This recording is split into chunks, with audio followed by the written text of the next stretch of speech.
Hey, yo, it's me, Pops Van Marmalade, and you're watching the Comics-Related Madness Network. Huh? So come get some. CromCon. CromCon.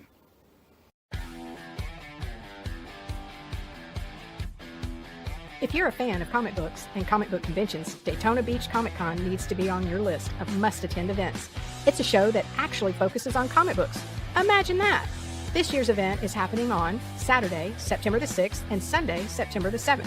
Silverline creators will be there, so we'll see you at the show. If you find yourself in the Orlando area, and let's be honest, doesn't everyone come to Orlando for the House of Mouse? Head over to Coliseum of Comics to get your comic book fix.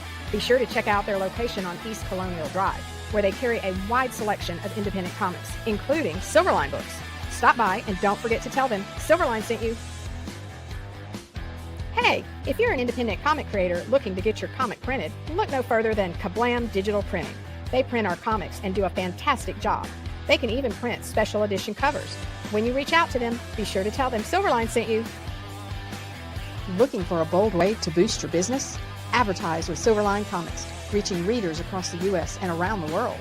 Affordable rates, passionate fans, and national and international exposure, all packed inside thrilling, action-packed comics. All ads must be PG-13, perfect for reaching all ages. Spots are limited. Grab your ad space today and become part of the adventure. Silverline Comics, where adventure lives and your brand thrives. Email us at silverlinepublishingllc@gmail.com for more information. And make mine Silverline. Hi, this is Tim TK, host of That Silverline Show on Tuesday. Join us at 11 p.m. Eastern, 8 p.m. Pacific every Tuesday night as we discuss pop culture and the joys of making comics. Hi, I'm Barb Kilber, co-host of Silverline's Wednesday Wham. Join us each Wednesday nights as we discuss comics, literature, movies, and anything else that may catch our attention. I'm Roland Mann, and I host Silverline's Silver Sunday. Join me every Sunday at 8 p.m. Eastern as we make mine Silverline.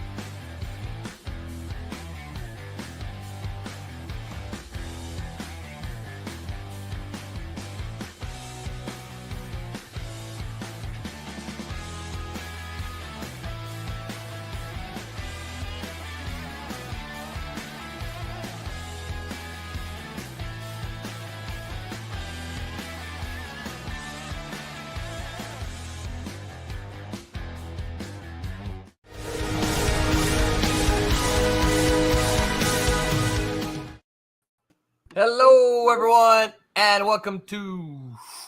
Oh, I've got to echo because I'm sharing right here. Go away. Welcome. Pay no attention to the man behind the curtain.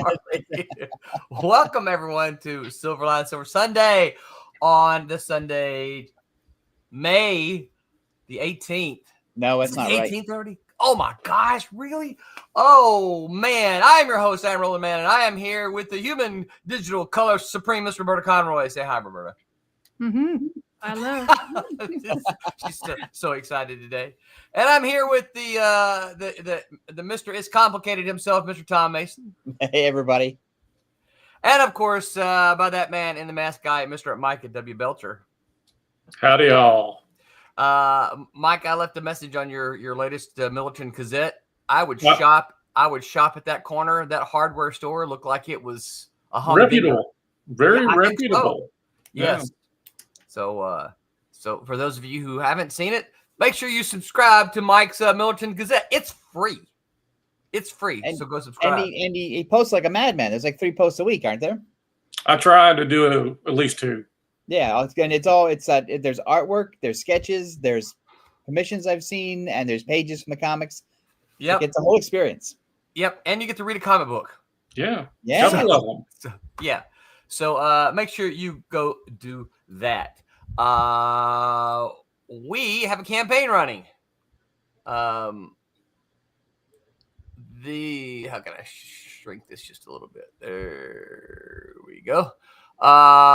Jump on over to silverlinecomicscrowdfunder.com and it's going to pull you up to Kalis. Achilles has landed number 3. For those of you keeping count, Kalis is our Silverline's longest running comic. This will be officially comic number 4, 5, 6, 7. This is the 7th issue of Kalis. So it just launched this week. Well, we got 6 backers. You guys get over there and back this thing. We got 24 days to go. We got a long way to go, though. There's a little something for everybody. We got foil covers. Our examples coming. Tommy's going to hopefully get that to me early this week. We haven't updated this yet, but if you look at our update, you will see that Mickey has colored this cover. Yeah, That and is it looks nice. Yeah, it looks nice. Yeah. It does look nice. So we'll get that image updated right here. But you can get the foil. You can get either one of these regular covers here. You can get the foil and one of the regular covers. You can get all of them if you want them all. You can get them all. Look at that. Plus. You can get if you didn't get 1 and 2, you can catch up on that. Just called our catch up tier.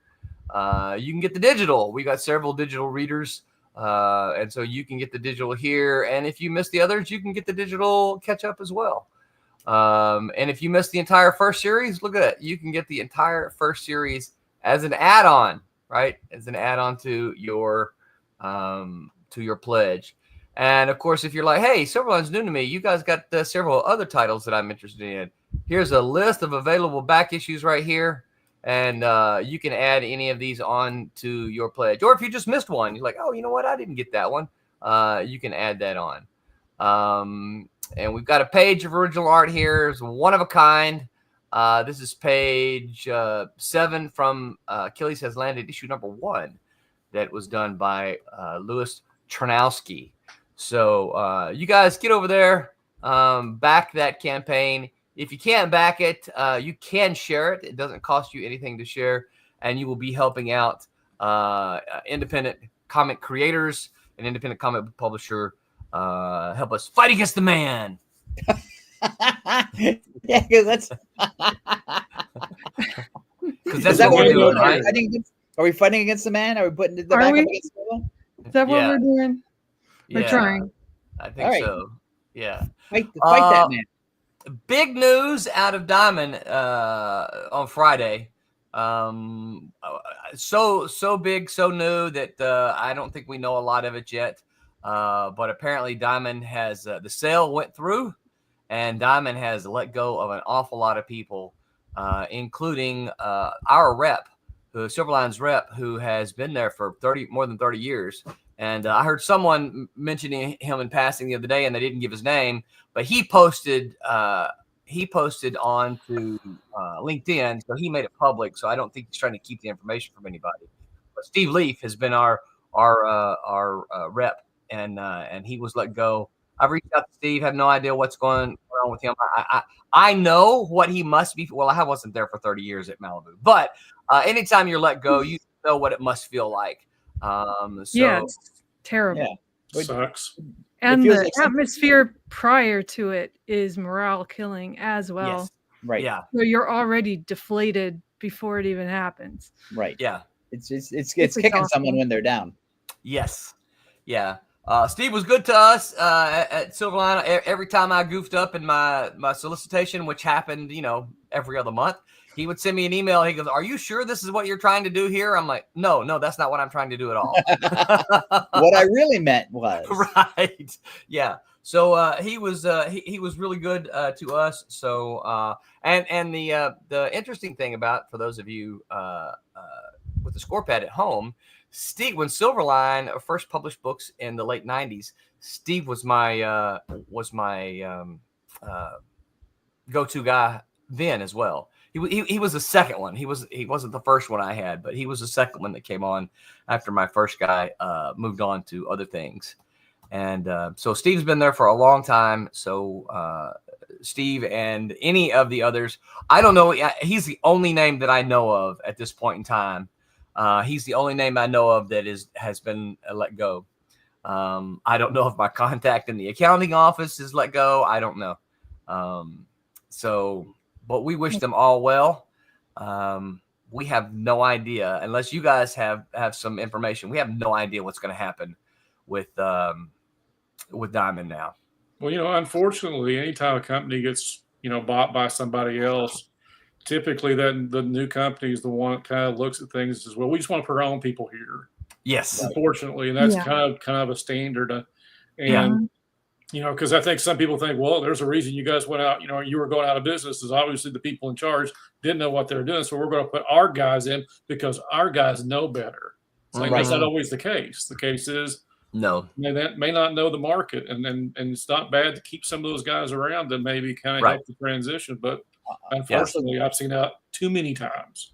Also, the thing is, a guy like Leaf, I mean, it's 30 plus years. So Yes. he's got a lot of institutional knowledge. He's seen a lot of mistakes, but he's also seen Yes. a lot of good stuff.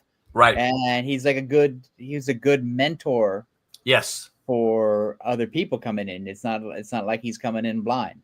Yeah. Right. See if he'll come Yeah. on and talk to us on Silver Sunday. He might. I asked him about a year ago, and he turned me down, just saying that no, this is not a good time. But now that he is not beholden to them, he might. I don't know. That's a good idea, Roberta. I'll reach out to him and see if he'll Tell him we'll write a letter of recommendation. And yeah, That's right. Yeah. and tell him thank you for so much support. Oh, absolutely. Steve was the one who kind of held my hand with the retailer incentive foil covers that we offered for both Cat and Mouse #1 and Divinity #1. So yeah, I mean, he's been for us, he's been really good. And so I hate it for him. I hate it for any of the others. I hear there's a big chunk of them let go. I don't know what y'all have heard. Yeah, I heard it sounds like it. I heard a big chunk, and they haven't. I mean, it sounds like what all corporations do, like what Mike was saying. Like they had a list ready to go, and the day the sale closed, it's like, all right, here you go.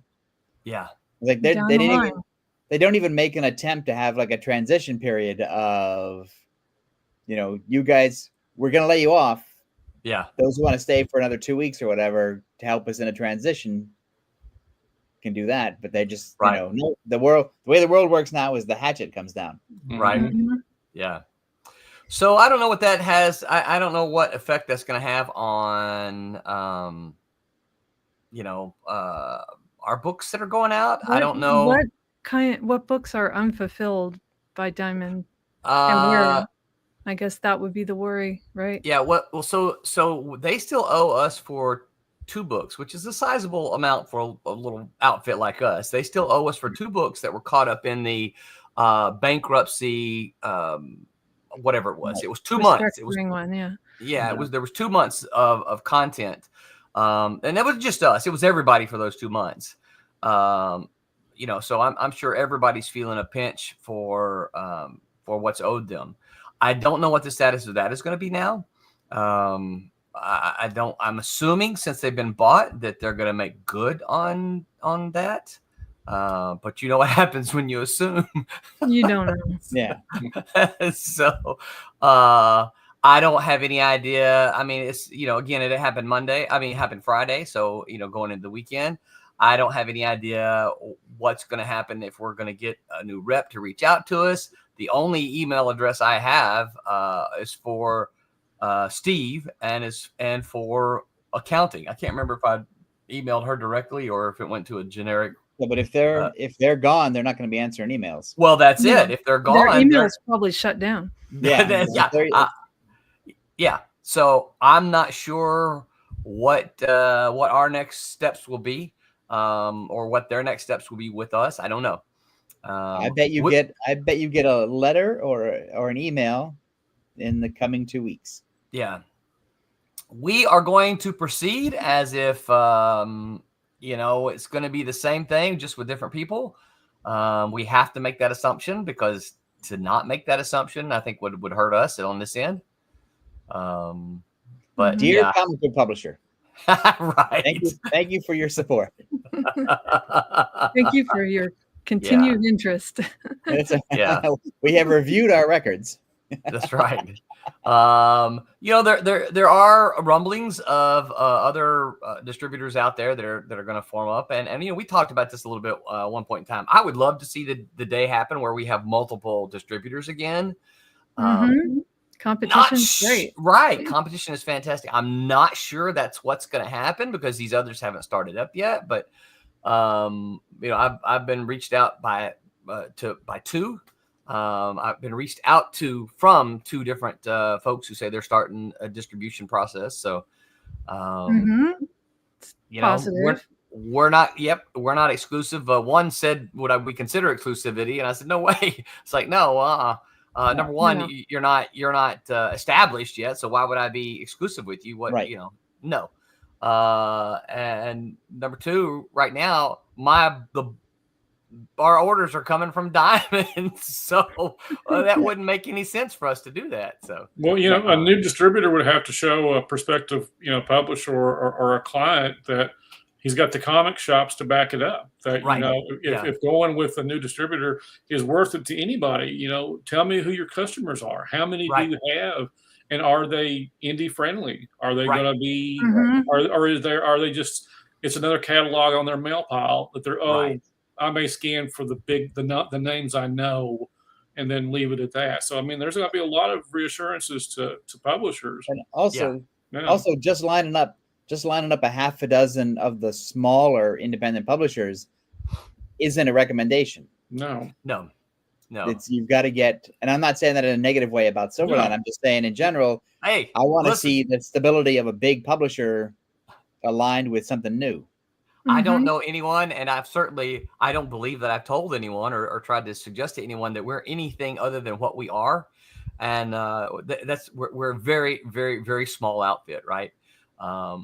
We got a bunch of folks who contribute and love comic books, but as an outfit, we are incredibly small. So, and I'm okay with that.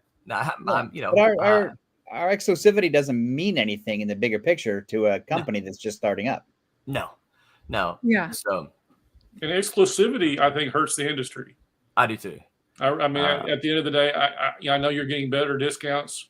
I mean, that's how Diamond swayed everybody back in the day. But at the same token, it wrecked everything. Yeah. And it just Diamond had a nationwide infrastructure. So, you know, and they owned trucks.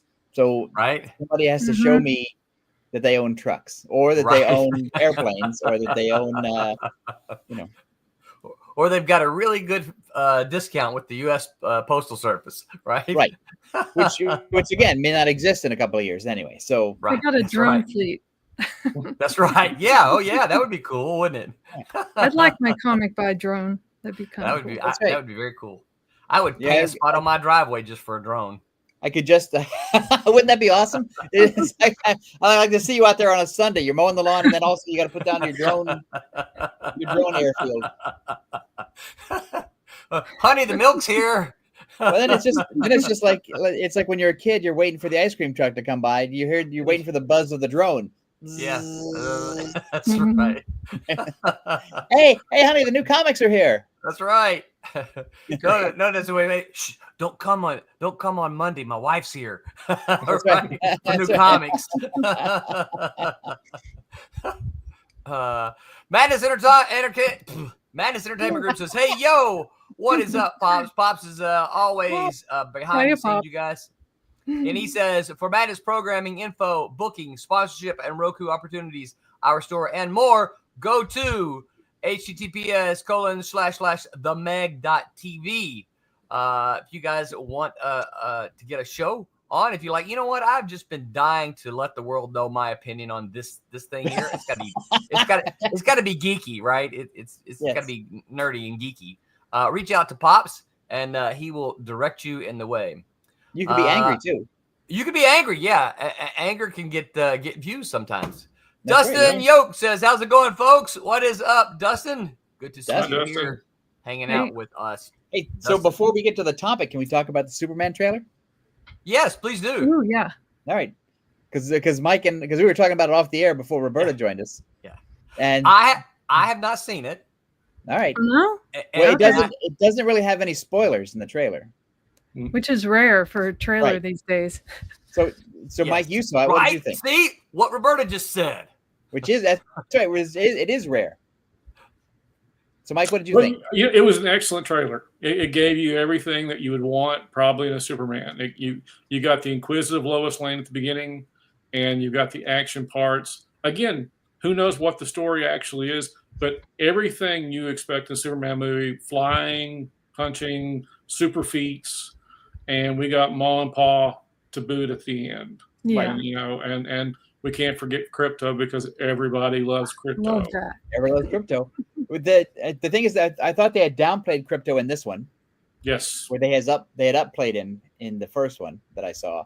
Mhm. And what I really liked is the guy looked like Superman to me. He does.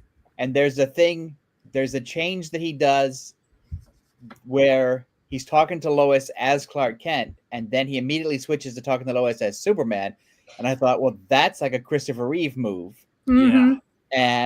But it's really well done by this new guy who I really like as Cool. Superman. And I really like the new Lois Lane. I think Mrs. Maisel is going to Yeah, be she looks great.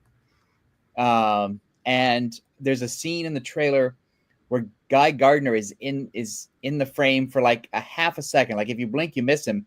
And he's very casually using his powers and does not care. It's just that's like cool. And this is just Nathan uses Fillion, backhanded right? powers in a fight scene and just keeps walking through as if he was reading a book or checking his phone or whatever.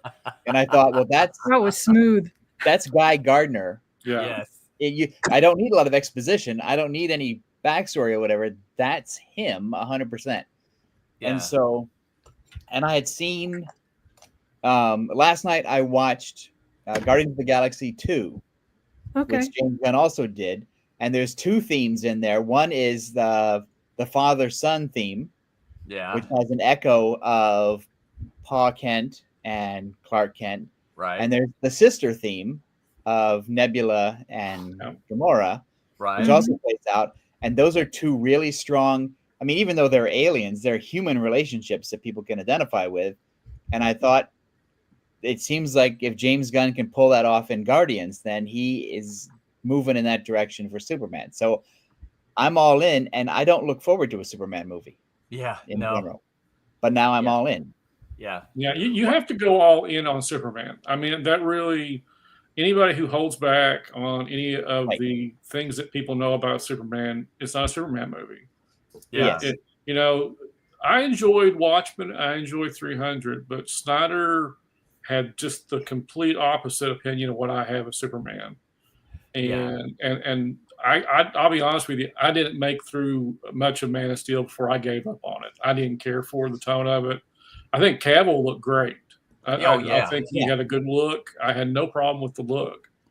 But I think there was a cynicism that was just permeating through both Man of Steel and Batman versus Superman that I do hope that Gunn kind of shies away from, this idea that, we can't trust these heroes. It's like, but that's Superman. You have to give that disbelief in there to be able to do a good Superman movie. And so I hope Gunn can pull that off, that this is a character to be championed, to be happy behind, and not, like I said, the cynicism. I mean, the idea of Kevin Costner's Pa Kent telling him, well, maybe you should let those kids drown so no one would find out about you, and then let himself be taken up in a tornado. Sorry, spoilers for anybody who doesn't know that.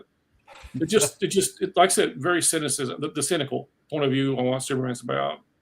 Well, there's a great because in the Superman comic books of the 60s and the early 70s, there were always covers where Superman had screwed up by failing to rescue a kitten or whatever, or doing something wrong, and the townspeople were yelling at him with pitchforks and torches, saying, "Superman, get out of Metropolis!" And they're always throwing a brick at the back of his head or whatever. And that scene is actually in the new trailer. Yeah. Oh, where the angry cool. citizens throw a brick at the back of Superman's head, and it's like, well, that's a Weisinger nod. Yeah. That's kind of cool. Superman. Yeah. That's kind of cool. Yeah. Roberta, did you see the trailer? I did. I love it. What did you think? I thought it was really good. I mean, I thought it for the most part, I like the actor. And I think that sells it for me. Yeah. The only thing I'm really concerned about is I cannot tell from that if I can take the 11-year-old. How romantic is it? We will find out. Right. Well, there's the dog. Yeah. Yeah. There's the dog. Everything else looks really cool. And the other thing I liked about it is they introduce Lex Luthor, but they don't really over-explain him. And they don't really, they don't have any scene where Lex Luthor has to lay out his plan. I hope he's minimized. So I really like Nicholas Hoult. There's not been many things that I haven't seen him, but I really Nicholas enjoy. Hoult is Lex Luthor? Yeah. Oh, I didn't know that. He's an interesting Yeah. Oh, I actor, like too. it. Yeah. Wow. He's good. What he does. I He's think all he's an shiny and excellent chrome. actor. I'd like to see what he does. Did y'all see him in the vampire movie? What was that? What was the name of that movie? Nosferatu. No, not Nosferatu. No. Renfrew. No, it was what was it? Renfield. Renfield. Yeah. Did With y'all see that Nicolas one? Cage. It was really funny. Oh, it was hilarious. That was a fantastic movie. Yeah.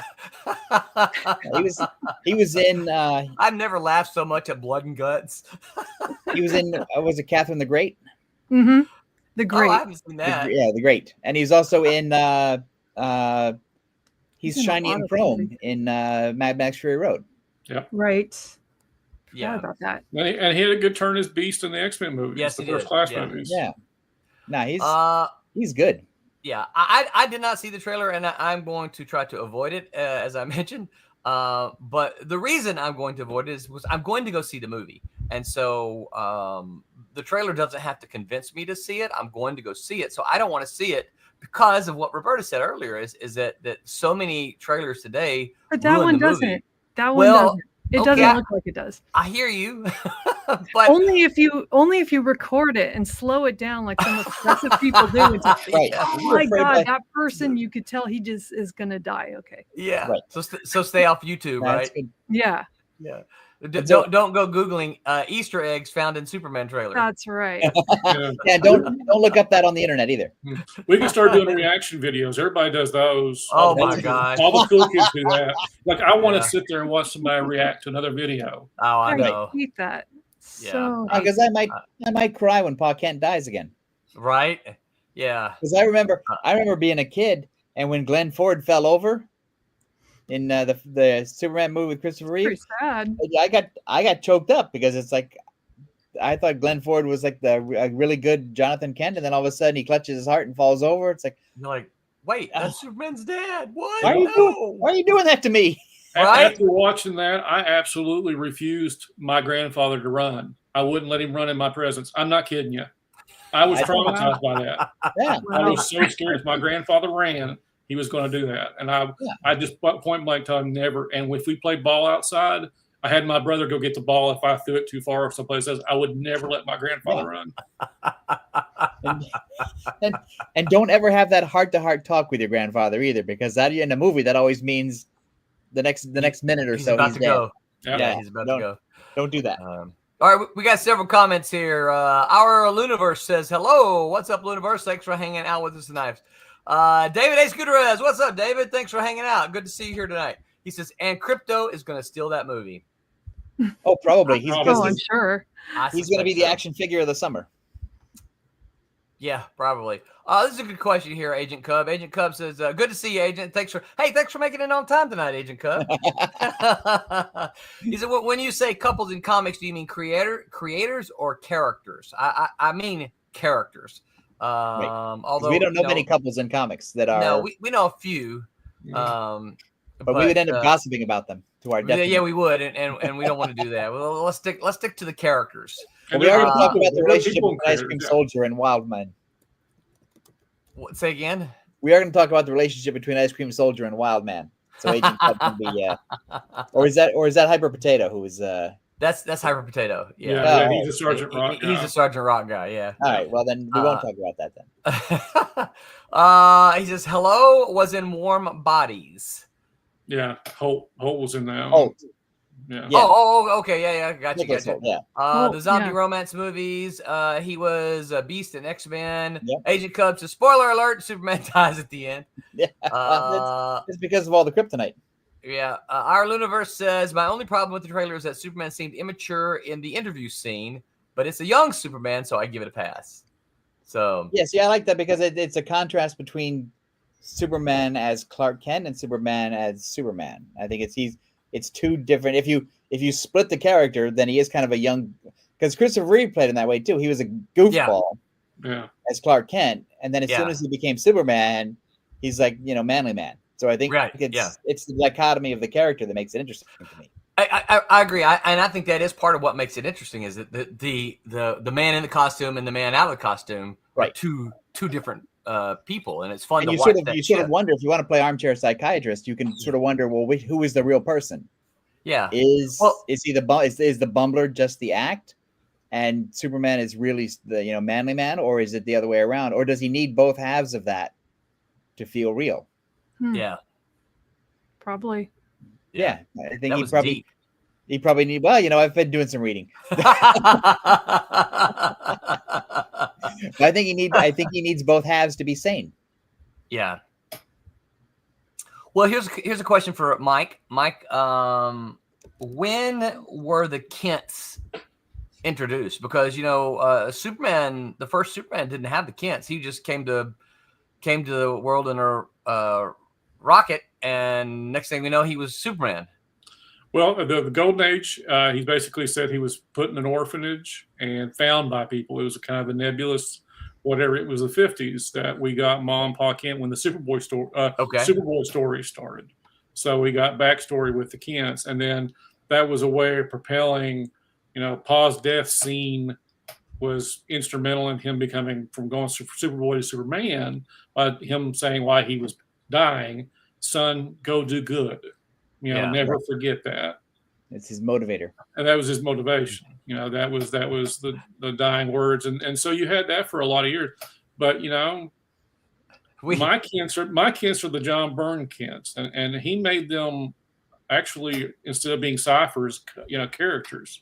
Yeah. And quite honestly, you wouldn't have Smallville without that version. And quite honestly, I think probably this James Gunn iteration is probably the same. With their backgrounds, they're people that give him his substance. They don't tell him what to do, but they've guided him. It's not a Batman character. It's not a vengeance situation. They're there as reinforcement, but it's like it's still his decision in the world. Yeah. But that's how the kids from the 50s when they first started. Gotcha. Because if you read the old Superboy comics that are set in Smallville and Superboy is going to high school and trying to hide his identity, Ma and Pa Kent are basically like sitcom neighbors. Right. Yeah. They cover for Clark Kent so his identity doesn't get found out, but they just get moved around as plot points. You don't really buy into them as people. Yeah. Yeah, they're just cipher characters. They're really nothing other than just giving kind of a foundation to a character. Yeah, I know. I had seen some of the really old ones from the 1940s, and the Kents aren't anywhere in those at all. No, and they're not in the radio show either, and they don't reference Superboy in the radio show or the Superman TV show from the 50s. No, the very first episode we get the Kents, do we? The George Reeves, yeah, the very first episode you get the, George Reeves with the hat behind his head and the overalls and, walking in front of the moving screen as he's walking away from of course, they don't call it Smallville, but as he's walking toward his destiny in Metropolis, and then that's it. You get to see them all, and that's about it. But they're not actual characters then. They don't have a story point. No. Okay. No, but they were in the Reeves. They were in the Reeves show. One episode.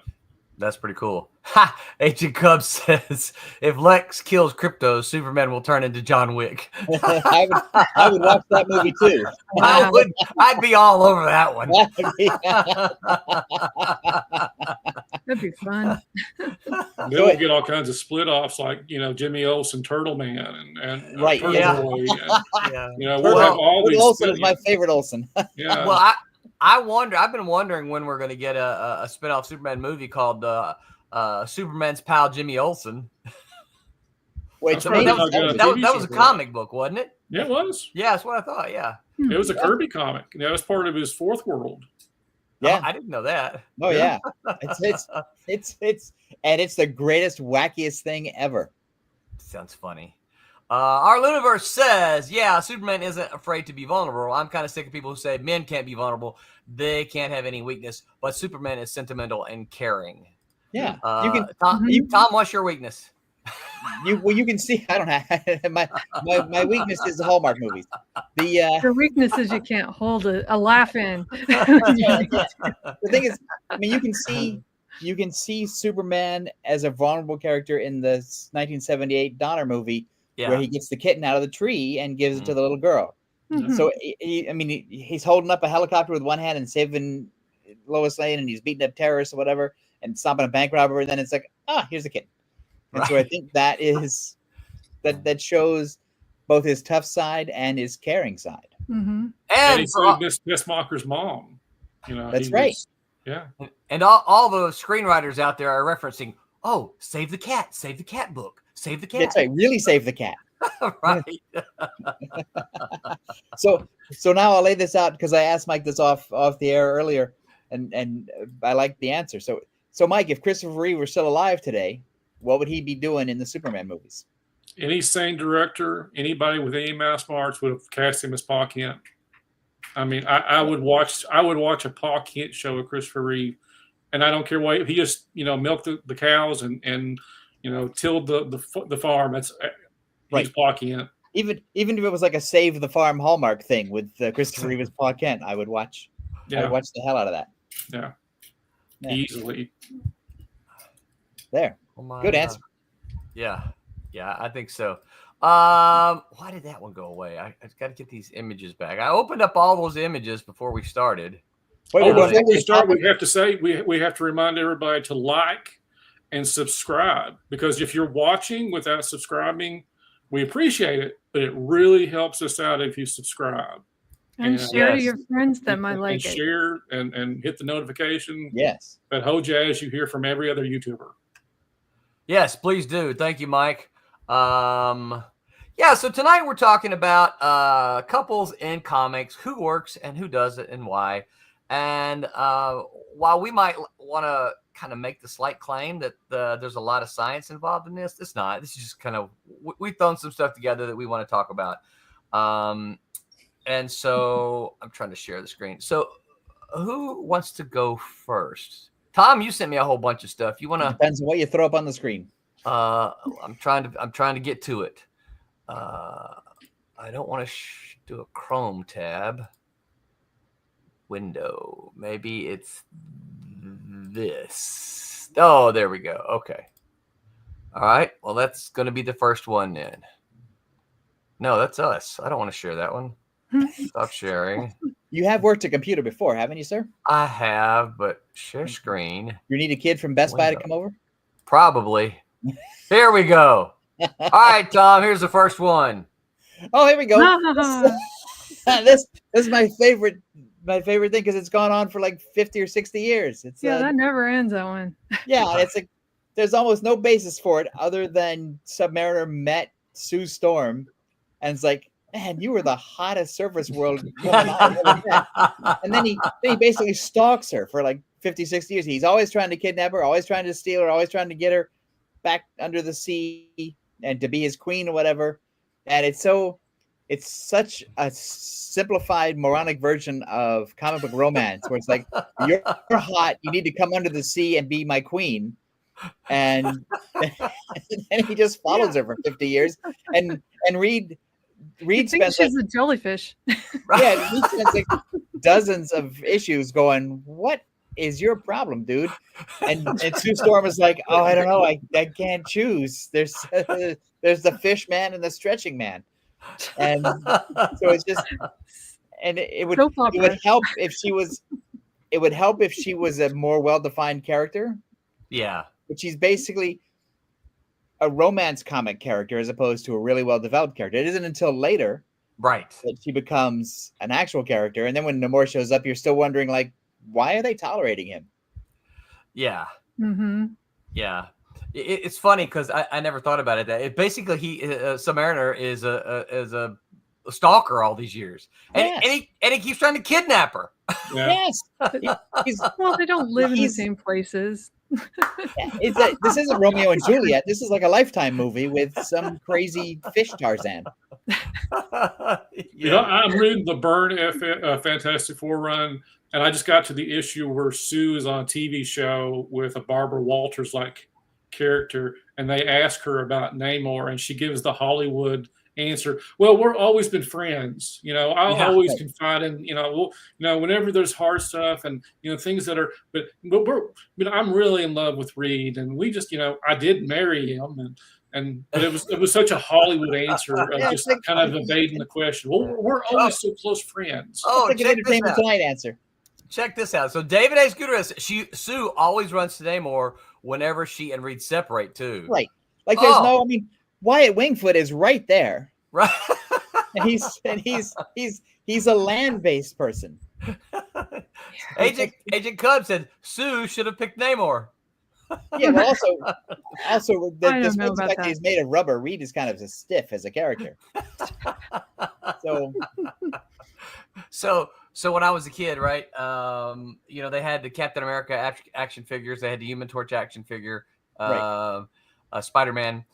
They didn't have a Submariner, and I liked the Submariner even back then. So I also happened to have the Star Trek action figures. So I basically disrobed Spock, and because he had the pointy ears, right? right. He became my Submariner because the action figures they had they had those little He works. trunks, and they had little trunks, right? So he looked like Namor. You were making a custom figure That's before funny. you were ahead of your time. Well, only thing is I couldn't put the little wings on his feet. So that's You have what's to make it with tinfoil. Yeah. Oh, that's right. Mom, can I have some tinfoil? What do you need to use it for, son? Well, Agent Cub says I'll unsubscribe and resubscribe. We're gonna make tinfoil ninja stars. Mom, don't worry about it. But you know, Normal boy Namor is stuff. such a good Golden Age character because here's a character that is a under the water character, but they wanted him to fly. So how do we make it under? We'll put wings on his ankles, and Right. of course that will explain it. But the wings don't make any sense underwater. Underwater, it's like No. No. Like, even why would he penguins need the lost wings their wings. underwater? there's a reason why birds don't go underwater. Yes. Yeah. So I think it's just the weirdest love triangle in comics. It I is think. weird. Yes. Yeah. It makes It no is. sense. Next to Wolverine, Jean Grey, and Scott Oh my Steiner. gosh. Like I Yeah. never understood that either because Me either. Wolverine deserves better than both of them. Yeah. True. Yeah. Because Scott Summers is a stiff and Jean Grey is all over the place. Yeah. Mhm. Jean Grey is the definition of the crazy person you should never say hello to at a bar. Right. Yeah. And Scott Summers is like the stiff guy who was like the star high school athlete who now sells used cars. Right. And they should never be hanging out with Wolverine. And always looking to pick a fight if you looked at her the crooked. Right. And also and Scott Summers spent like 40 issues going, no, I can't take off my glasses. Right. He's always putting his glasses back on his head. No, I can't, Does it zap. really work? Does it really fool people? Yes, somehow. That's right. In the Marvel Robbers game, said our Luniverse, Sue Richards is tired but still tolerates Namor, but kind of ready to punish him if he steps out of line. But even that's weird because she's still kind of leading him on. It's like, oh, Submariner, you still got a chance. Right. No, they should make her a more well-rounded character. They should get rid of the weird love triangle and send them more back to the water jungle. Yeah. Mhm. Let's see here. He says Namor always looked like Spock to me, and he said, "Funny, you said that while I was typing it." Yeah. All right. So let's see. Let me pick another one here. I think this is one. Oh nope. This is one of Mike's. Here we go. All right, Mike. It's the one you We sent got me. Jay Garrick and Joan, the Golden Age power couple. This is Mhm. they got married during the Golden Age, and they to this day are still being very much represented as a married couple. It's the fun couple. They didn't express a legacy. They didn't have children, but the Flash family was pretty much their family. Wally West and Barry Allen, but Jay was always saving Joan in the comics, but as the years went by, the character, she really just was the Girl Friday, and I mean, like I said, it's just one of the oldest ones in comics. Past Clark Kent and Lois. And Yeah. maybe I've got this wrong, but Jay Garrick doesn't have a lot of the angst that other No, characters carry. Jay's a good guy. That's the thing about it. Jay's a football player who's also a scientist. Right. And really, Leadfoot Garrick, he wasn't really that quick on the field. Typically Golden Age character, whatever they were bad at, they eventually become good at. Right. But like I said, the characters were very well represented. The very fact that whatever iteration the characters have been in, they've always been a couple and they've always been married. Right. That's something that's always been respected, writer to writer and creator to creator, because it is such a strong It's always been real represented. I mean, because back in the 40s, they didn't want to really show the boyfriend-girlfriend dynamics. You didn't want to turn off the kids going, ew. Right. That's it. Who are they catering to? But at the same token, it was still, who is he saving? Well, typically he's saving his girlfriend. That's something that gets into it. But unlike the Lois, who never knew who Superman was, Joan knows who Jay is, and she knows he's the Flash, and she very much endorses it and very much supports him in that. And they've been favorites of mine. I mean, if you look at my fan art, I don't know how many Jay Jones I've done, because it was just a nice 40s couple. It's a nice 40s couple that, again, has been shown. They seem like my grandparents. They're very much. They felt that same. If you look at old pictures, and you kind of got that vibe off. At least I've always got that vibe off the Golden Age characters. So here's my question then: how does the hat stay on? He's got kids there, probably. It's the Brill cream. Jay probably uses Brill cream. It just locks it into place when he just locks it in place, and you don't have to worry about it. So it's one of my favorite. It's one of my favorite costumes because of the hat. Because logically it makes no sense. However, from a design perspective, it's cool. I mean, it really works for the character, because it does have the wings of Mercury on the helmet instead of the feet, and it's got all the lightning bolts as part of the shirt and the pants, and it works as a costume. It's just not practical, which is why it cracks me up. Not aerodynamic in the least. No, not at all. As long as he keeps, but you don't have to explain it. As soon as you see it, he's a fast character. As soon as you see the character, it's like, well, he runs fast. I mean, there's really nothing. There's nothing about the character that makes you think he flies. There's nothing about the character that looks like he could lift a car. No, but he looks like he's fast. Yeah, because the wings and Mercury. It's that a lot of those Golden Age artists, they just wanted to be simple. You get the point across, because you didn't have a lot of time in those comics to go back and do the shooter method of giving you the exclamation of everything that's happened before. Right. The kids in the 40s didn't care about that. They just wanted to get to the action. So and also, you had to make those characters very simple, because you're on a tight deadline to make your pages. Mm-hmm. And so those characters had to be iconic, and they had to be simple and to the point. And like I said, Jay is easily one of my favorite costumes. It just there's nothing about it that just doesn't scream superhero. Although I do like what his wife is wearing. Oh, definitely. Yeah. Agent Cub says everyone knew who Jay was, and he never wore a mask. And then our Luniverse asked this question: Jay Garrick, I know, came out before Barry, but when did Barry come out? Barry was in the 50s when DC was rejuvenating their line, the Silver Age, which was about 57 or 50. Yeah. Late 50s is when that happened. Yeah. Mid 50s, about mid to late 50s. Yeah. Well, because it was they Showcase. Had because it was Julie Schwartz, I think, and they were going to not. There was a decision to not just redo Jay Garrick, but to make a new Flash. Right, they were going to the sci-fi versions. It was kind of like don't do anything about those old characters. These are new characters. The Gil Kane, Green Lantern, Hal Jordan, being a space cop, and Barry Allen, and all these Silver Age characters. Where we go. We do them. There we go. Mm-hmm. Yeah, it is Barry Allen. Yeah, he's in the movies. 1956. Yeah, and this is the start of the Silver Age, I believe. It was. Yeah. Yep. All right, so we got to talk about this one. It makes no sense. No, it does not. We got to talk about this one because he mentions it, and I know this is something that Tommy was here, he would mention it, but we have to mention it. He's got several messages about it. Hold on, let me scroll back up here. All right, he goes, to answer your question, he goes, they may seem biased, but I love it the more I think about it. It's Mary Jane and Peter Parker. I'm assuming he's talking about the ones they and then I'm going to read all these others right here. He says, because Peter just lost Gwen, his first love, and was traumatized, Peter didn't want anything to do, or at least expected a little from MJ. Surprise, surprise, she was the light at the end of the tunnel. Well, I'd have to say, face it, Luniverse, you just hit the jackpot.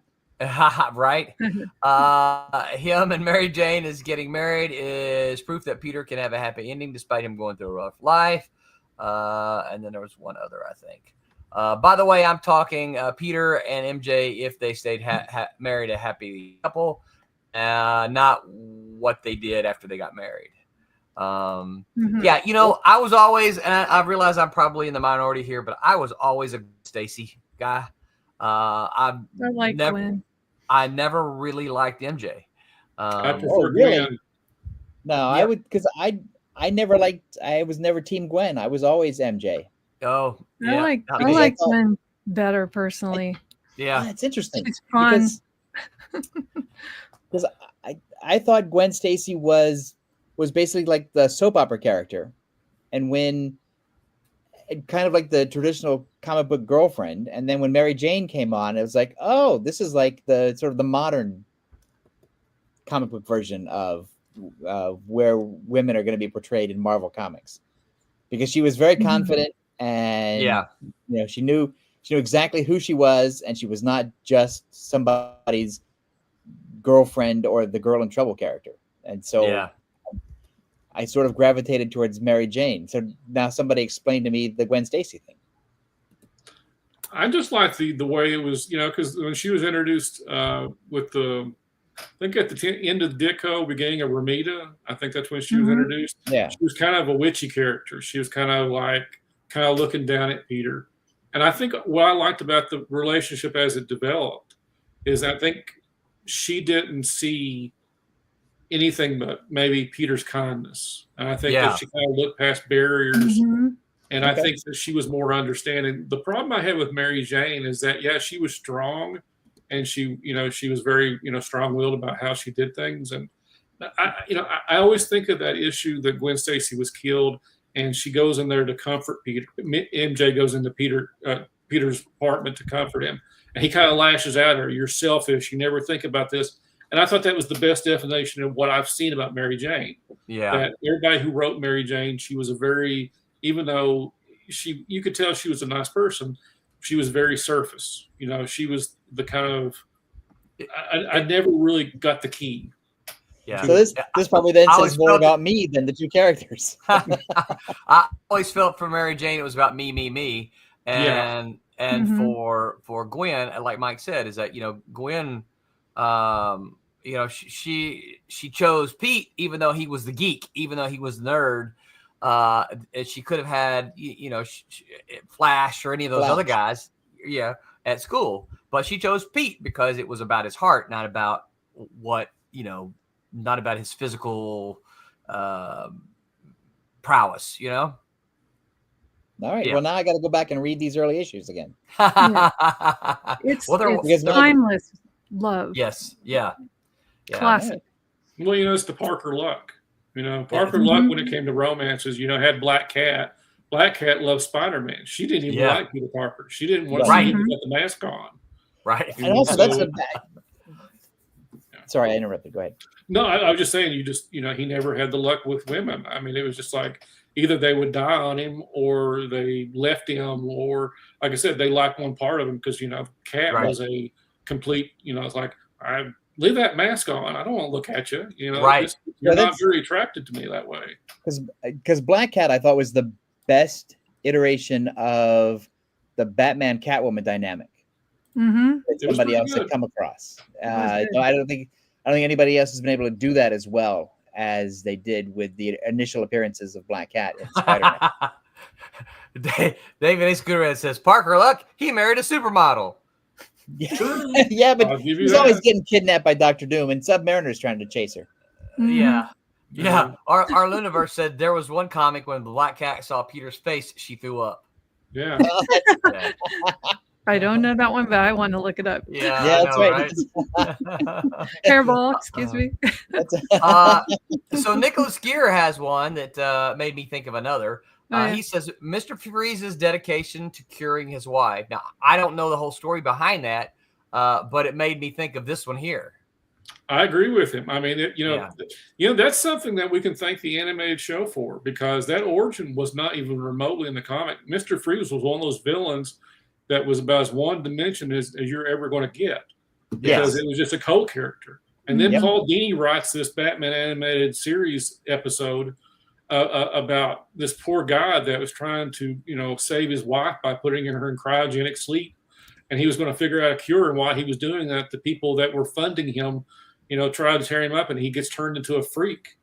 I mean, come on. I mean, that is just a perfect villain origin. And Well, the also, idea that, the idea that this guy, other than trying to get money to figure out how to cure his wife, is probably, but he's insane because he's been driven insane by being turned into a freak that can't survive in warm weather. I mean, the tragedy there is That's beautiful. tragic. It's like Shakespearean at that point. Yeah, where it really is. The villain isn't necessarily a villain. He doesn't start out as a villain. He starts out as a guy trying to do the right thing, but he becomes a villain with circumstances that are basically out of his control. And now he's freezing people with his gun. Yeah. I mean, all he's trying to do is rob things so he can, get money. And it's one of those core things that becomes, we got so much from the animated show. And don't forget Schwarzenegger. Yeah. Right. That He was funny so much. Yeah, Yes, the he was. Schwarzenegger, that Batman movie wouldn't have been without the Dini origin. That was That's the true. love of his We wouldn't have mom. cared. Wouldn't have cared. Yeah. It's a good point. Yeah. And what's so horrible is that the New 52, when New 52 came along, where they gave everybody new origins, some Einstein decided to redo Freeze's origin, that instead of being his wife, he was basically a stalker. He froze her because he loved her, but he had no contact with her. She didn't even know who he was. And I didn't know that that, takes- and that's sad. That takes Kinda away took so the much of heart the right out of it. heart of the origin. Exactly. It was just so horrifying that you just didn't get the character. That you thought that was a good twist just to be different. It's like, no, you're missing the point. Right. So, yeah. Our Luniverse asked, is this Kingpin and Vanessa? Yeah, that's Kingpin and Vanessa. Like I said, I didn't really know the story with Mr. Freeze, but the Mr. Freeze, when he mentioned Mr. Freeze in his life, it immediately made me go here to Kingpin and Vanessa. Yeah. Right. And this is when Kingpin was at his thinnest. Which it's right. Which have y'all been watching the new Daredevil? Mm-hmm. It's really good. Yeah. I haven't finished really it. different. Yeah. It is. Well, it's funny because I don't know. I think we're like 5 episodes in. I turned around to my wife and I'm like, I'm really liking this, but he hadn't even put the costume on yet. Nope. Well, he was just working into it. Yeah. I like it how he cannot come full circle. Yeah. Until like halfway through the series. Yeah. Well, it takes him a while, and he's insufferable until then. Yeah. I mean, he's interesting, but you know what I mean. He's just, it is. No, it's riveting. I think. Yeah. I think I saw some folks posted on Facebook that they didn't think it was that interesting, but I have really enjoyed the heck out of it. You have to stick with it because There's also a core of fans that are like, I just want to see him in the costume all the time. Right. Yeah. Right. Well, those people take a while to understand that it doesn't have to work that way. See, I'm one of those readers that like, when I read the comics, yes, of course, I want to see Spider-Man in costume, but I also wanted to see Peter Parker and Aunt May and J. Jonah Jameson and Robbie Robertson. And I wanted to see his part, because that was part of the draw for me, is that, he, back then, of course, he had this secret. Nobody knew his secret. Nobody knew his secret. He was Spider-Man, and Captain he had Stacy all knew of his these secret. issues. Yeah, Right, Captain Captain Stacy Stacy. did. Yeah.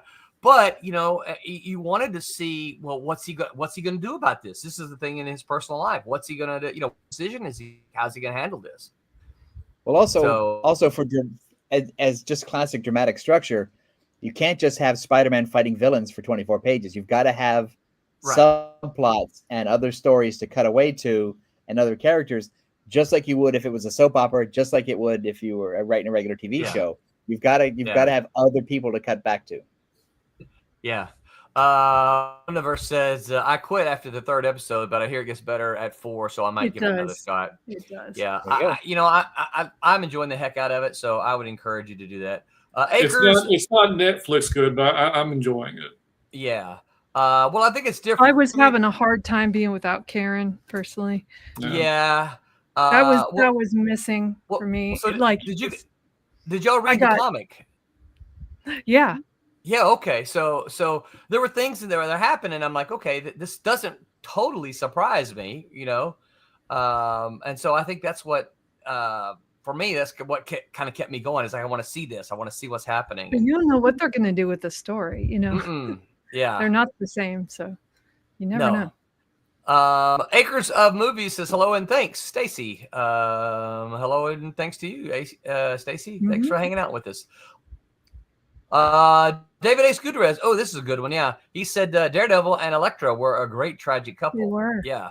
They were. That was a very great run. Shakespearean too, where they could never. Yes. They couldn't be together because they're basically two lightning bolts. Mm-hmm. Yeah.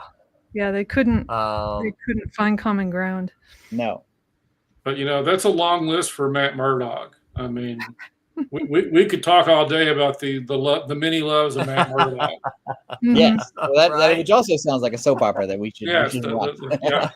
The many loves of Matt Murdock. It's got that Marvel alliteration too. Yeah, that's right. Let's see a couple of Daredevil cuts here. I didn't care for the relationship between Agent Cub says I didn't care for the relationship between Matt Murdock and Kara Page, at least in the show. I like the friendship and then more personally. Yeah. Our Luniverse says you can't always have the superhero doing superhero things. Good storytelling requires right to show what makes the hero tick. 100%, absolutely right. Yep. And then says I didn't think Kara and Matt were a couple in the net. So I always took them as friends. Yeah, same here. Yeah. Yeah. Because he's still waiting for that special lady. Right. Yeah. All right. So next up we've got. Let's skip him. We could probably talk about him forever. Let's talk about him instead. Tom, you coming to me? Yeah. So there we go. I mean, I remember this caused a little bit of a stir back when it first appeared. There's Dick Grayson as Rob. This is the Teen Titans with written by Marv Wolfman and illustrated by George Perez and I think Romeo Tanghal. And there is there's some bed scene. thunder, and you wake up and there's Dick Grayson and Starfire waking up in the bed together. And so I think that's, but they had a long they've had like a generational romance because it shows up in almost everything since. Yeah. And I think Dick Grayson was as a character, he was 19 at the time, and Starfire was like a 1,000,000-year-old space princess. So it's not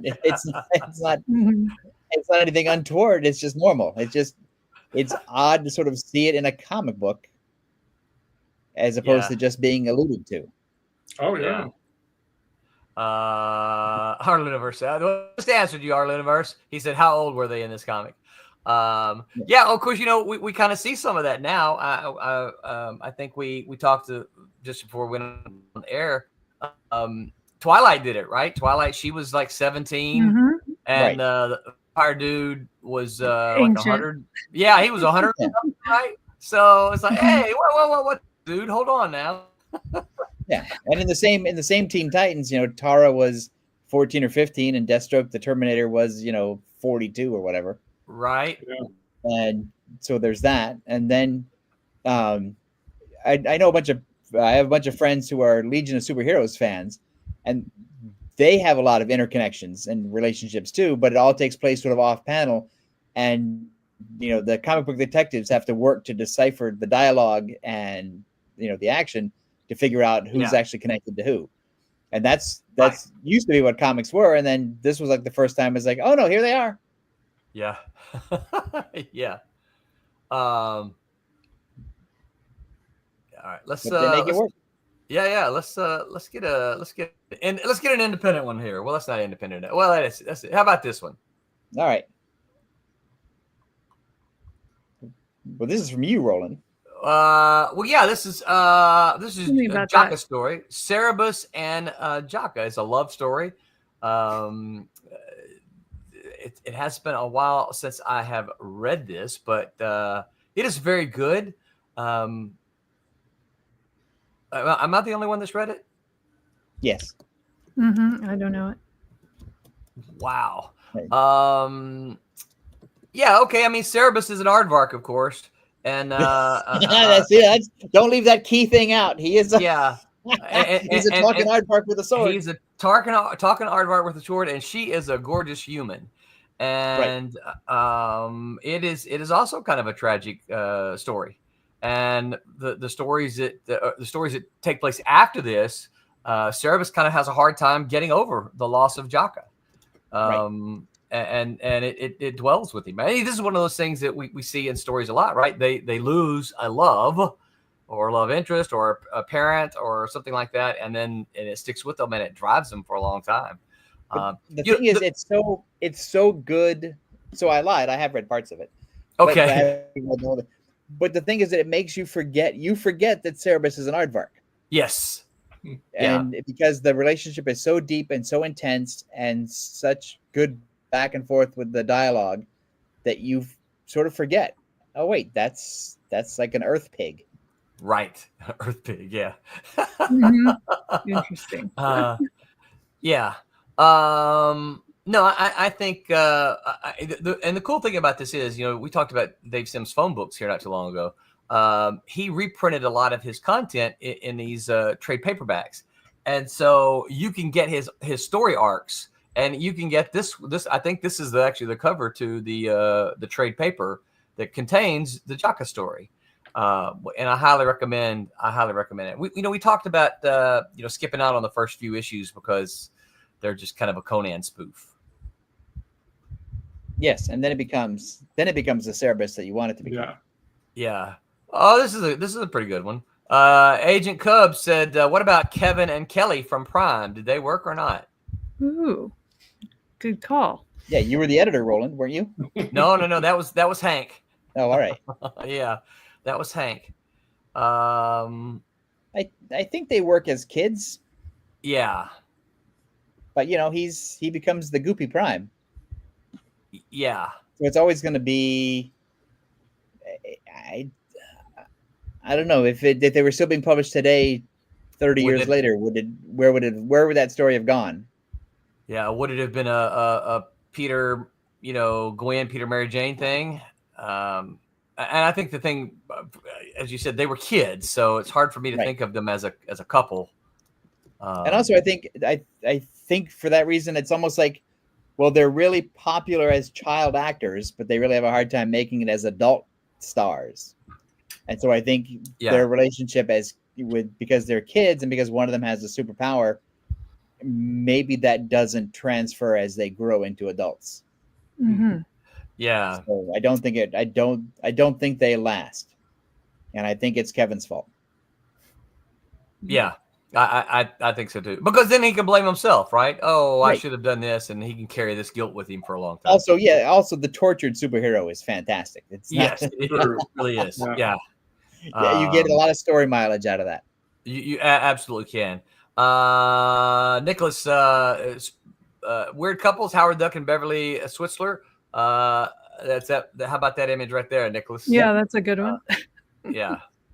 Yeah, she knows he's a duck. Sorry, they're cute. Yeah. Yeah. What? How do you guys? What do y'all think? How do y'all think they handled this in the movie? Weirdly, yeah. Yeah. I think she came across as very awkward and just like, well, whatever. Yeah.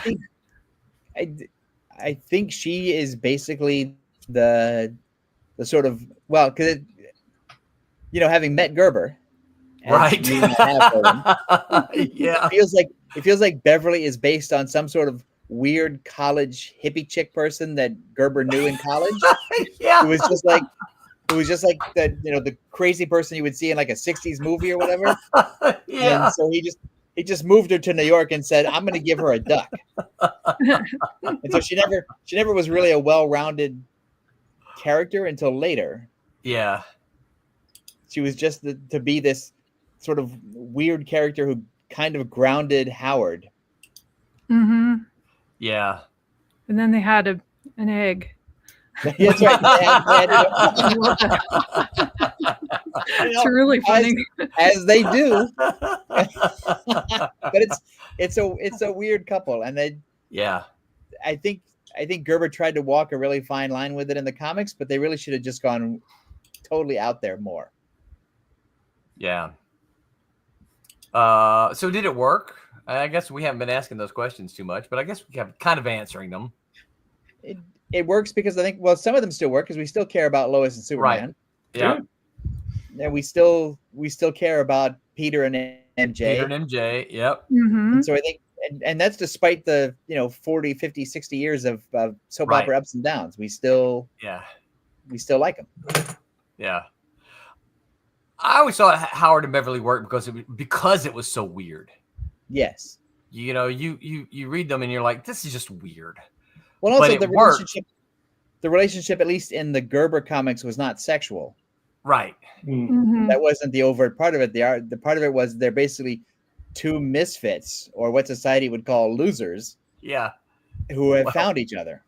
Well, and I always kind of looked at it. It's just two hippies hanging out smoking pot, right? Yeah, just one of them happens to be a duck. And so it kind of worked. Yeah. I got another one for you. All right, what do you got? Do you remember a tank girl in the kangaroo booga? Oh yeah. Yes. That was funny. Yes. In the comics, especially. Mm-hmm. Mm-hmm. That was great. So weird. But I think they went and they weren't afraid to go to the weird place.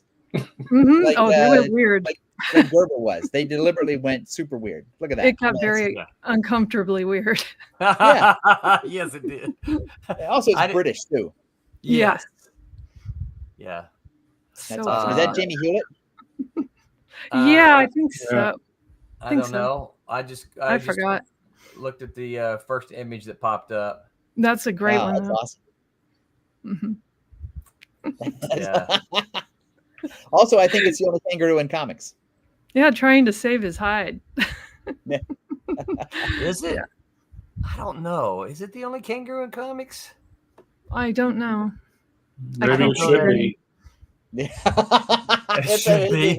The only kangaroo and Just saying. Well, we got a kangaroo and bear. Mm-hmm.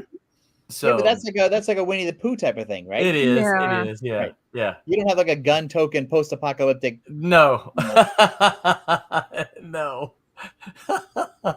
and didn't he smoke? He also smoked, didn't he? Mm, Everybody in Tank Girl smokes. that's just how it is. That's because everybody in England smokes, so everybody has Right. to have their character smoking. So Yes. Yeah, it's also in the post-apocalyptic future, cigarettes are money. Yeah. That's another Wait, element. does Yeah. everyone in England really smoke? I'm kidding. I'm just being sarcastic. I was like, I would have thought they would be healthier than us, but Oh no, no. Oh, I don't believe so. no. No. Wait, England's not healthier than us? No, I'm gonna say no. I'm not gonna go Wow. there. I do not.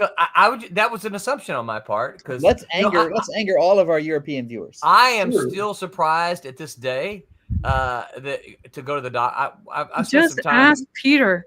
He will know. Yeah, I know. I spent some time in doctors this past week. I am still amazed when you go to the doctor and you see nurses standing outside smoking. Yeah. Wait, Yeah. did you not get the memo? What the heck?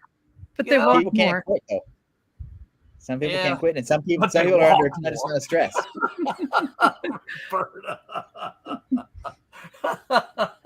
It's true. But they walk more. So good and bad, right? That's right. All Look at their right, steps see, in. what about this one? Anybody recognize this one? Uh-huh. No, Well, it's Demon and Yeah. Lady Zorro. Well, that's Who is that? That is Mouse dressed up. Is it? Okay. Yeah. Okay. That's Mouse dressed up. They that's when they went to that's when they went to Mardi Gras. Okay. That was the fastest image I could find of the two of them. What I really wanted to find was the big one where she comes to his apartment and he does this nifty leap over and lands right in front of her, but I couldn't find that one. This is original Mouse, right? Original Mouse, yes. Yep. Okay. This is art by Mitch Bird, and I think inking this is Ken Branch, I think. I believe so. I can tell by the yeah. muscle line on Demon. Yeah. I think it's Kenny. So yeah, this is it's funny. Had we continued this, this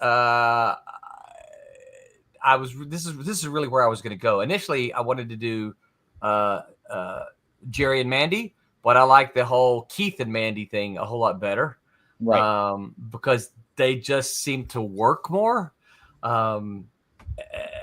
And so I just kind of kept chasing that. And if we had continued way back then, I probably would have continued to see where that went. Right. Isn't that interesting? Yeah. Would you have introduced a kangaroo? You know what? A kangaroo in the story would have been really cool. So we just might. Mardi Gras kangaroo. A Mardi Gras kangaroo. I mean, we have snakes now, so why not have? Don't cross that off the list. Nope. I am not crossing it off the list. Yeah, I didn't know if anyone would recognize that one. All right, so we got that one already. And of course, there's Superman and Lois. Has Superman ever had her? Always? Yeah. It's funny because the Superman Lois Lane relationship for me really never went anywhere until the movies. Yeah. Because in the comics that I grew up reading, she's always throwing herself off a building to try to prove that Clark Kent was Superman, knowing that he couldn't be in two places at once and that he'd rescue her at the last minute. And it's like she throws herself off a building like 24 times. Right. In the comics, trying to get his attention, which is like, okay, well, that's not the modern woman. She really doesn't become a character for me until the Superman movies. Yeah. So here's a question for you, as someone who doesn't know enough about Superman. Is there ever any other woman in Clark or Superman's relationship, or is it always Lois Lane? Well, Superboy, you had Lana Lang. Yes. I mean, she was a better choice. Yeah. Yeah. I mean, she was the girl next door. She was, probably everything that Lois wasn't, which is probably what attracted him to Lois, just because it was something he hadn't seen. Right. But Lana was the cornfield, Miss Cornfield pageant winner, but she was also written smart. Yes, she was also written smart, and I think the character, past being a Superboy trope, again, she was kind of the girlfriend. She was the girlfriend Superboy needed, and she was. But it was Pete Ross who knew who Superboy was. Lana never knew in the Superboy comics. Only Clark's best friend. So Lana was never in on the secret. And then I think there's Lori Lemurus, right? The mermaid. You got a mermaid. And I don't know who else would be. He's basically He's a one-woman man. He's a one-woman Superman. Until the others are just creeping around the edges.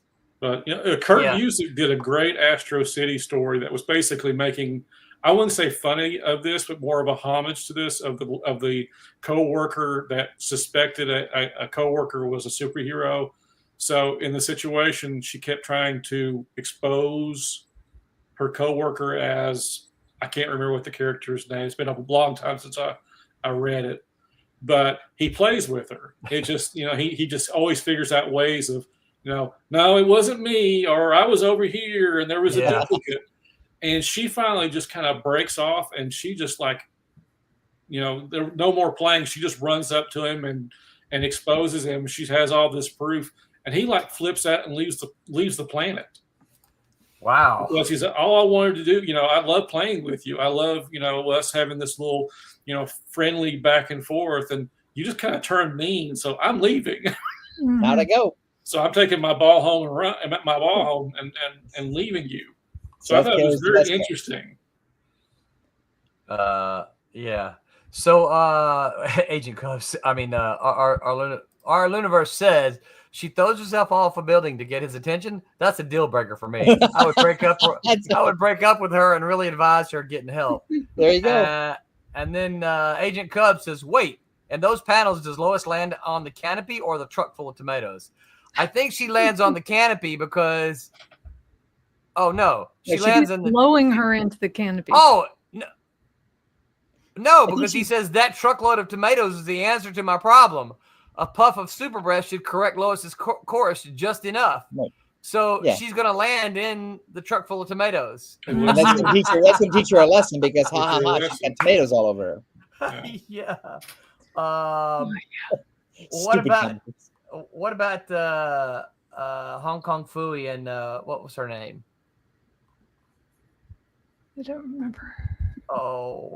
Rosemary. There was an internet where we could look these things up. Yeah, I just did. Rosemary. Hong Kong Fooey and Rosemary. He's a dog. Yeah. Oh, yeah, right. And Tank Girl was with the kangaroo. So I know. Yeah, it's all good. and Beverly was with a duck. What's your point? What are you saying, Roland? I'm not following you. All right, we're almost out of time here. What else we got? Oh, this is a good one. Oh, that's a good one. Yeah. The Thing and Alicia. I love Thing. Yeah. Of course, one of the things I recall from it is like, you wouldn't love me if you could see me because you don't know what I look like and all that kind of stuff. Because for those who don't know, she's blind. Right. And so blind she can only love a rock. Yeah. Yeah. And Ben was so scared if she ever felt him as a man, she wouldn't love him. That she only loved him as the Thing. Right. That's right. So if he turned back into Ben, it'd be over with. Right. Yeah. She only loves him as the monster. And her dad was Puppet Master. Puppet Master. Thank you. Mm-hmm. Yeah. I can That's see why they the have the same googly name, eyes. Alicia Master and Puppet Master. Wait. No. Could be, huh? That's interesting. That's an interesting thought. All right, guys. We have seen our time here just fly by, as it does when we're having fun. There's still comments over in the chat, guys. Thank you guys for throwing out all these suggestions. Some great suggestions from y'all. And I appreciate y'all participating. So I mean, in the end, I think we like to see couples in comics. Would you guys agree?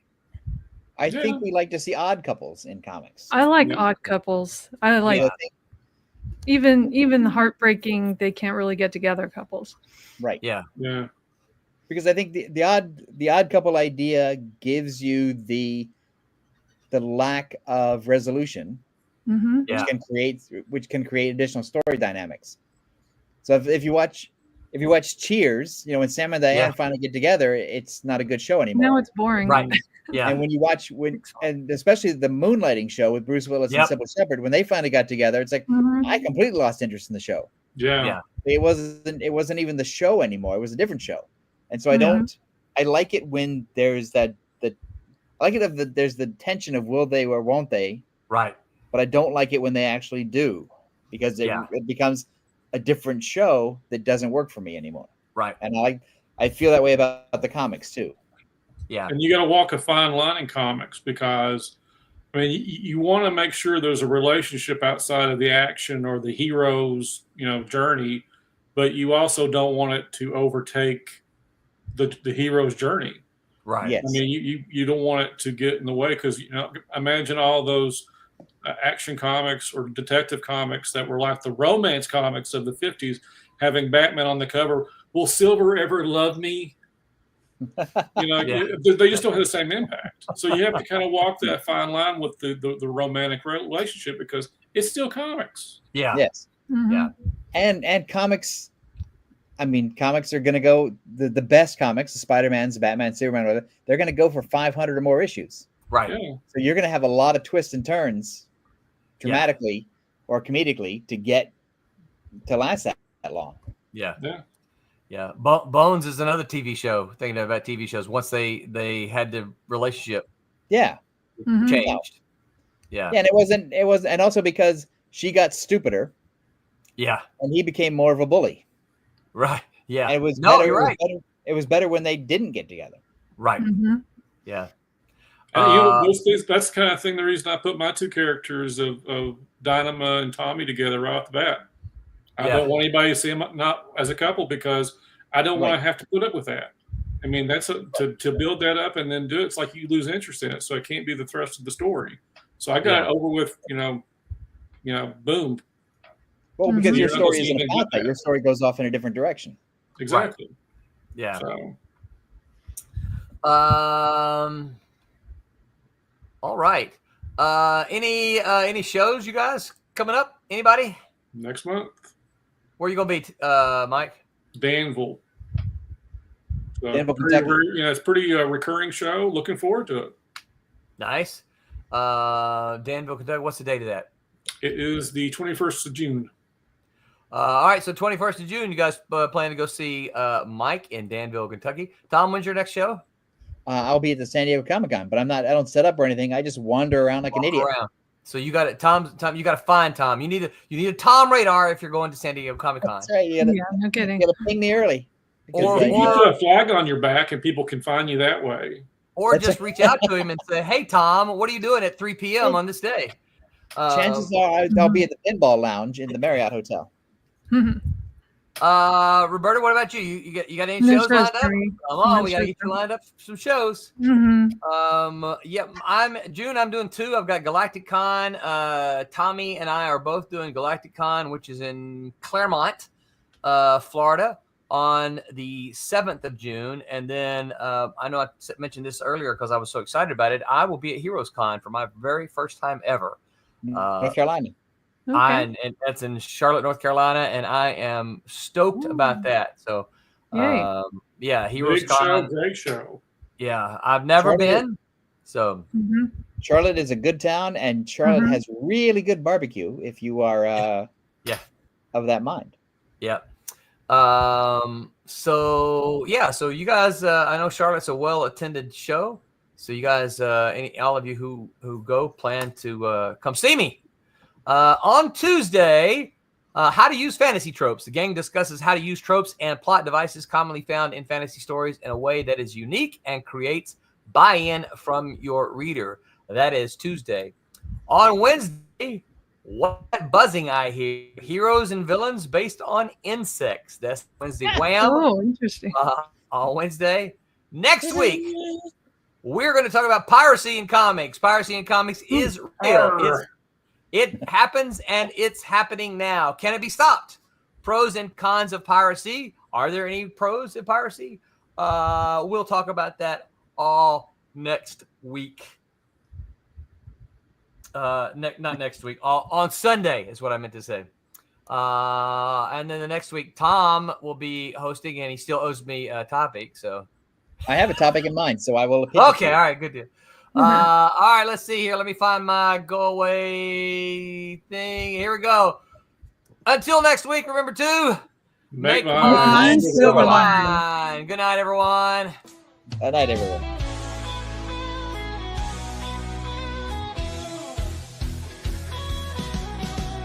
Click on the tube and feel the vibe.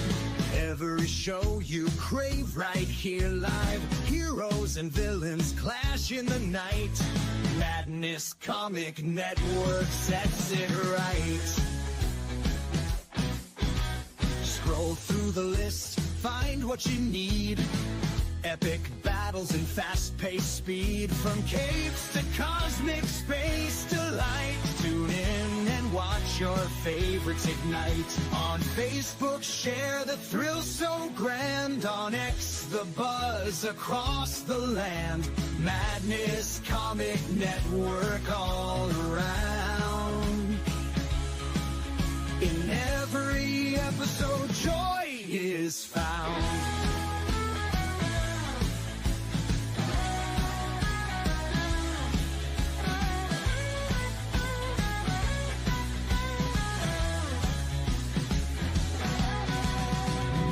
Uploads, they never end. Superheroes and their friends catch every twist and every turn. Madness Comic, you will yearn. Stay up to date with every twist. Madness Comic, don't miss a gist. From laughter to tears, every mood. Madness Comic sets the groove. Click that button and subscribe. Catch the wave and ride the tide. Join the fun, join the craze. Madness Comic brightens days.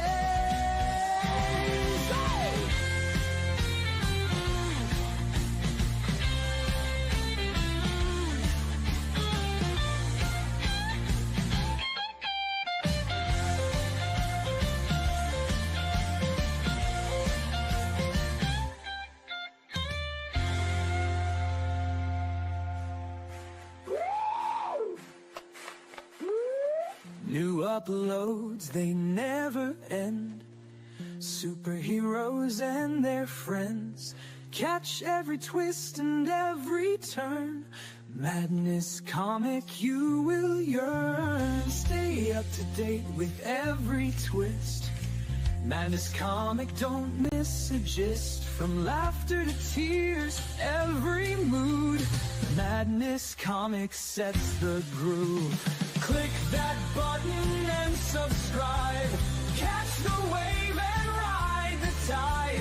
Join the fun, join the craze.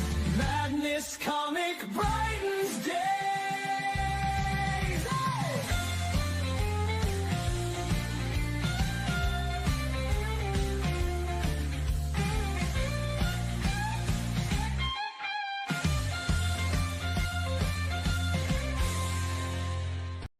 Hi, I'm Greg Horn. Make mine Silverline.